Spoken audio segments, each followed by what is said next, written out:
Assalomu alaykum jamoat. Assalomu alaykum. Meni kuzatib boradigan opa singillarim, aka ukalarim, aynalarim deydi-ku, laqaylarim, o'zbeklarim, tojiklarim, hammasi kim meni tushunadiganlar. Jonlaringiz sog'mi? Jonlaringiz sog'mi? Tojikiston vatanim, Tojikiston joni dilam deydi-ku. Tojikiston farzandiman, o'zbekman, lekin millatim o'zbek. Tojik va Tojikiston vatanim, tojik tili davlat tilim. Buni hurmat qilaman. Do'stlar, men bir ona haqida kamgina she'r aytaman. Ona Allasi haqida. Agar yoqsa bitta like bosib ketasizlar. Yoqmasa uzr so'rab qo'yamiz. Oldindan hammaga rahmat. Qani unda biz ketdik. Onalar Allasi. Ona aytar Allasin, uxlatib o'z bolasin. Uning Allah degani, yana Alloh degani.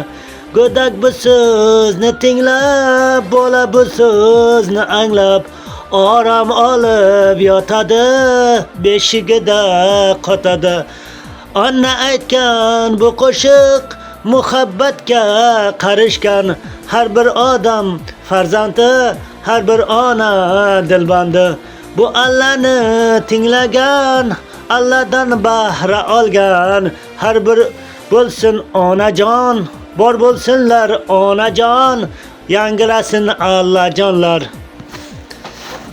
Jonlari sog' bo'ladi. Agar endi sal kamchiligi bo'lsa uzr so'raymiz. Assalomu alaykum va rahmatullohi va barakatuh.